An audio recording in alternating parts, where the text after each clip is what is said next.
de la démocratie que nous serons présents à l'élection présidentielle de 2019. Et ça, il n'y a même pas à débattre là-dessus, a déclaré le maire de Mermoz de Sacré-Cœur, repris par l'Observateur. Sud Quotidien note que Barthélémy Diaz parraine Khalifa Sall. L'Observateur reprend toujours avec les propos de Barthélémy Diaz, qui est revenu sur les motifs pour lesquels il a été envoyé en prison. Et là, il déclare qu'il n'a jamais parlé de magistrature, mais plutôt de maquistrature. Le grand oral de Barthélémy Diaz pointe Rewmi Quotidien. Pour lui, Khalifa Sall est en train de subir une injustice.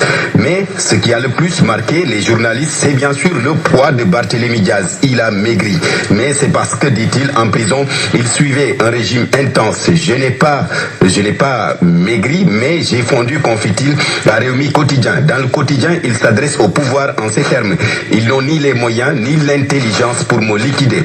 Restons avec le quotidien pour parler de Moussa Sy, désormais ex-membre de Taxawu Dakar. Il a démissionné de cette coalition suite au divorce avec Khalifa Sall. Moussa, dans la parcelle de Macky Sall, titre mon confrère. À la page 12 du journal, il déclare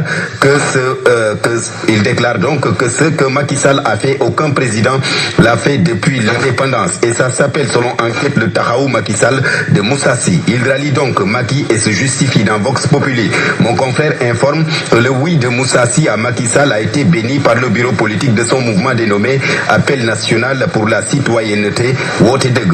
Le maire des Parcelles Assainies se dit satisfait des programmes et autres projets du gouvernement. Une transhumance pas au goût de Barthélémy Diaz. Dans Vox Populi, il vilipende tous les maires élus sur la liste de Taxawu Dakar et qui ont décidé de quitter. Quittons Vox Populi pour rejoindre Enquête avec les confessions de Mame Mbaye Niang. Un grand oral sur les cas Alioune Badara Cissé, Ousmane Sonko, l'affaire du Prodac, la paire, le bilan de Macky Sall, entre autres. À Alioune Badara Cissé, le ministre du Tourisme lui demande tout simplement de prendre ses responsabilités et de quitter s'il n'est pas d'accord avec la politique du chef de l'État. Mame Mbaye Niang dit avoir dépassé l'affaire Prodac avant de qualifier Ousmane Sonko d'une bulle qui va éclater. Il termine pour dire que les conditions sont réunies pour que la paire et Benno Bokk Yakaar gagne la présidentielle de 2019 dès le premier tour. Le grand oral de Mame Mbaye Niang à lire donc aux pages 4 et 5 de Enquête. Sud Quotidien, justement sur cette affaire Alioune Badara Cissé, mon confrère qui évoque la révocabilité du médiateur de la République avant la fin de son mandat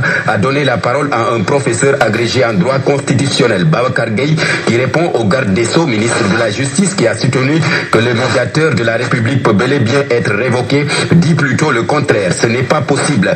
Il lui rappelle l'article 5 de la loi modifiée par l'article 99.4 du 29 janvier 1999 instituant le médiateur de la République. L'article dit qu'il ne peut être mis aux fonctions de médiateur après constatation d'un empêchement dûment établi par un collège présidé par le président du Conseil constitutionnel et comprenant en outre le président du Conseil d'État et le premier président de la Cour de cassation. L'observateur avec ses interrogatoires funèbres des morts qui parle en Casamance, des habits, des tissus de valeur et du vin de palme dans les tombes, rapporte mon confrère de l'Observateur.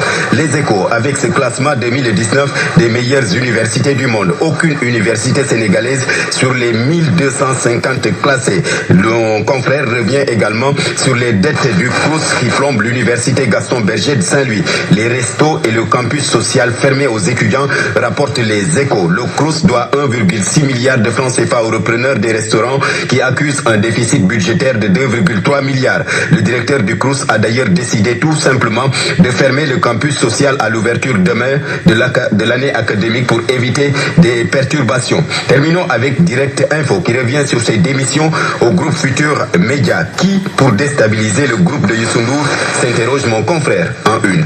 La revue de